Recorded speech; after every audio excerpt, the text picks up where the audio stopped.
people are earning even over 20 million rands per annum. So with the right qualification, right moves, and also maybe the right, then you'll have more ching ching. So for example, let me show you. So here it's showing the Netcare CEO salary. So this is RH Friedland, what he got.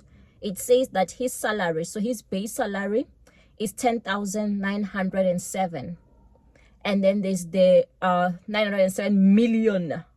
And then there's short-term contributions, retirement fund contributions, and then his guaranteed package is around 11.4 million.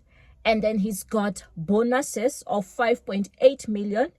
And then it brings his total salary to 17 million. But also he has like shares. So, and the value of his shares is around 22 million. My goodness. And this is a medical doctor by profession. And then this next person here, K.N. Gibson, is a CFO. So this is someone who has a CA qualification. Their base salary is 6 million. So you can find this information on the annual financial statements of Netcare. Short-term contributions are 31 million. Retirement fund, 312 million. Guaranteed package, it's 6.3 million. And then they got a bonus of 2.5 million. And then it brings their total to 8.9 million. And then they have this fair value deferred shares of 9.8 million. My goodness, these people are super rich. And then also, if you look at SASO annual financial statements, the person who used to be their CFO by the time they reported this. So it's H.A. Rousseau, and you can see what I've mentioned here, the people that I'm mentioning. The salary is in 2024, it was 7.9 million. That's the basic salary. And then they have their risk and retirement funding, which is at 894 million. And then they also have the taxable fringe benefits at 38 million. And then it brought their total salary and benefits at 8.8 million. And then they got their short-term incentive, which is the bonus, which was 2.8 million. And it brought it to the total annual remuneration. It was around 11.6 million. But in 2023, it was even higher because the bonus was higher. They were there the entire period. So it was 13 million.3. So on today's video, we'll be comparing how much a CA earns versus a medical doctor based on their experience. And then we'll be looking at their gross annual salary and their net salary per month, as well as their take home per month and how much mortgage can they afford, as well as the car can they afford. And it's important to note that when you are studying to be a CA, so with a CA you study for 4 years, and while when you are a medical doctor you study for 6 years. And then articles, when you are a CA, they are 3 years. While with a medical doctor, you do internship after you've completed your studies. You do internship for 2 years. And then there's also another year of community service. And then when it comes to chartered accountant, that's it. That's all the studies that we do. But medical doctor, if they intend on specializing, they also still need to be like a year of being a medical officer. And then also they still need to for them to specialize, they still need to study another 4 to 5 years. So this can even take them around like over 10 years, over 12 years, 13 to 15 years if you add the totals. So our focus area today will be how much does a CA trainee versus an intern doctor earn, and also entry-level CA versus a medical doctor who's entry-level or grade 1, and then also a self-employed doctor, and then also a specialty doctor, where we're going to be looking at how much a cardiologist earns, orthopedic surgeon, anesthesiologist, and also a neurosurgeon. So firstly, how much do trainees earn? So if you look at this article by Mail and Guardian, here it was saying that our medical interns in South Africa, they earn higher compared to the other African countries, and they are earning 28,000 rands, which I found to be quite little. That is why I had to go and verify further. So there is this lady on YouTube who normally has pay slips of different professions. Thank you so much for having those pay slips. And then one of the pay slip, it shows that an intern earned around 32,000 as their basic salary. But doctors make a lot of overtime. They also earn a lot through their overtime. So on this pay slip, you'd see that there is also a fixed there's a fixed overtime, which was around 17,000. So normally half of the basic is also like overtime. And then there's also the NP cash, which is around 14,000. And then there's also an in-hospital area meal, which is around 5.8. But there's also the tax, which is around 19,000, which makes, if you look at total gross, it becomes gross salary for that month. It was 70,000, deductions around 20,000, and then their net salary was around 49,000. And then when it comes to CAs, also CAs, it differs how much they earn depending on the organization they work for. But their starting range here, it says the estimated total pay range for a CA trainee at Deloitte is between 100 and 264,000 AM. I remember when I was still a trainee, where I used to work, I was earning around 20-something thousand, but because there was medical aid, pension fund, my net was around, I think, 11,700. That is what I was taking home, because the medical aid was also just quite expensive when I was still a trainee in my first year. But over time, as I was passing the board exams and as the years progressed, the salary also started increasing. So here, if you look at what we've just said, so we'll say that gross salary for a CA trainee is 264,000 per annum. Gross salary per month, it becomes 22,000, meaning that that's what you are earning per month. And then the tax on the 22,000, it's 2,700. But also the salary, it's assuming that you're not contributing to any pension or medical aid fund. And then take home as a CA trainee, you'll take home 19,297. And then as an intern doctor, based on that pay slip, it gives us 840,000 your annual gross salary. And then means per month is that 70,000. And then tax, it becomes 19,000. And then take home is around 49,000. Obviously, it's those other expenses that they deducted from. And then how much car can you afford? So to find how I calculate this, you also just want to check the video that I have done where I talked about how much a CA what car a CA can afford and mortgage can afford. I'll put the link to the video on the description. So when you're still a CA trainee, the installment of a car you can take can be around 3.8, but I'm sure you can push it up as well to maybe around like 5,000. The dealerships can push it up. And I don't believe that when you are still in your first year, maybe you'll be buying mortgage because you are still uncertain about things or where you'll work. So you can be renting a place that's around maybe around 5,700, 6,000.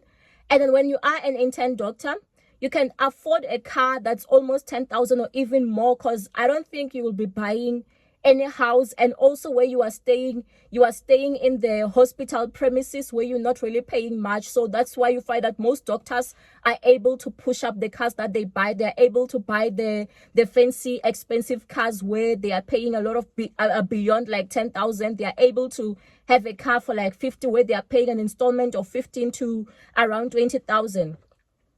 And then when you look at a salary of an entry-level CA versus a doctor, so this article here on the business tech, it says that according to the minister, an entry-level community service doctor earns about 1.2 million per annum, while a chief specialist can earn around 3 million per year. And then also a payslip that I got from her channel, it showed a basic salary of someone that's at 55,000. Here's the basic salary, 55,366. And then they also have a rural allowance, which is 9,966. That's close to 10,000 rural allowance. And then they also have a fixed overtime, which is 29,447. And then they also have this non-pensionable cash, which is around 11,917. And it brings their gross monthly to 106,697. And then they have tax that becomes 34,142, and also their pension, that's 4,152. So their pension is like 7.5 of their basic salary. That's the contribution for government employees, and also these other deductions, and it brings their net salary to 68,284 that they are getting when they started working. And then here there was an article that was saying that South Africans, when they start working, they are earning 62,000 per month. But we can see, based on this, because of the high overtime that they are getting and also the rural allowance, it becomes even way higher than that. So when it comes to a CA, some CAs entry level, they're earning around 650,000 rand. Some are even earning more. Some can even earn like 700,000, 800,000 when they start working. Some even 550,000 or below. So as a CA, 650,000, it means that per month you are earning around 54,000. And then tax, you take tax takes 12,800. SARS, that goes to SARS, and then also the pension goes away, and this excludes your medical aid, and it means that take home, you are taking home 37,000 when you start working. But if you have medical aid, you'll take home way less. And then the doctor, we've said that they're earning 106,000. So it means in 12 months, they'll be earning 1.2 million, which is in line with what the minister has said. And then the tax, the 34,000, pension 4.1, they're taking home around 68,000 when they eventually they've done their community service.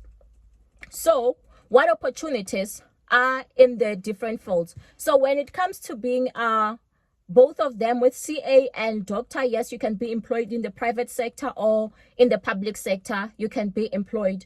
And then can you be self-employed? With both of them, you can decide to go and open your own firm.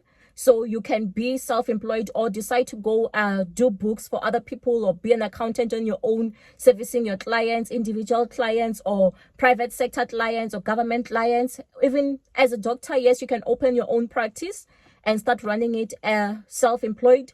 And you can also be more opportunities as you rise in the ranks. You can be a director.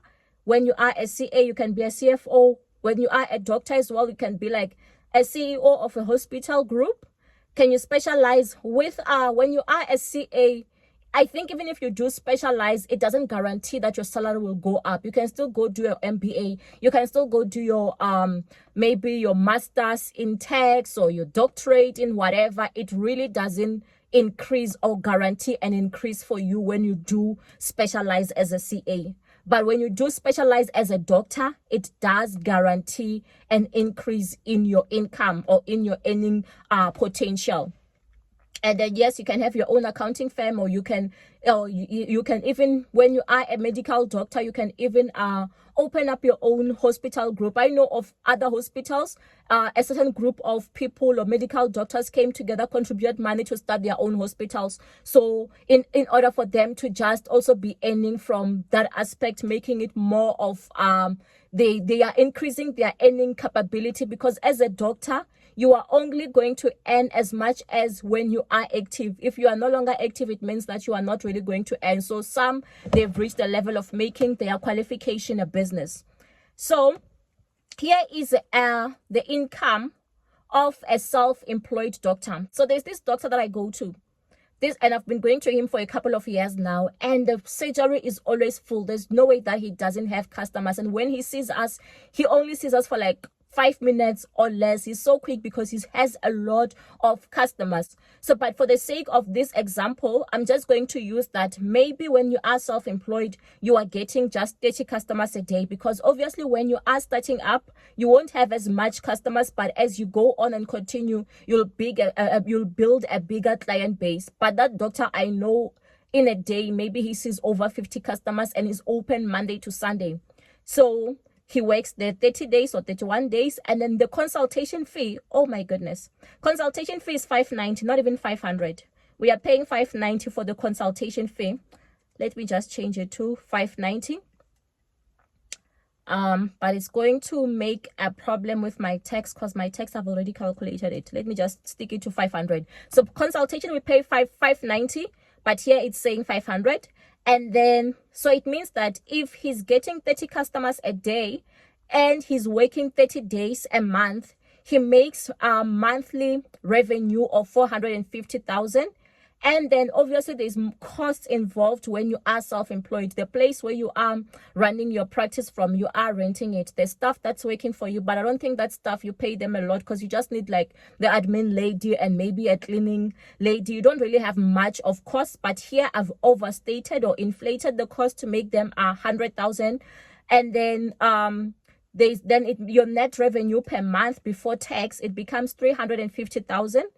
And then you also now your net revenue per month, it's meaning that your gross revenue per annum becomes 4.2 million, which is way higher than what someone would make when they are an entry doctor in the government sector. If you are working for yourself, it means that if you are working for yourself, you stand a better chance of making more money.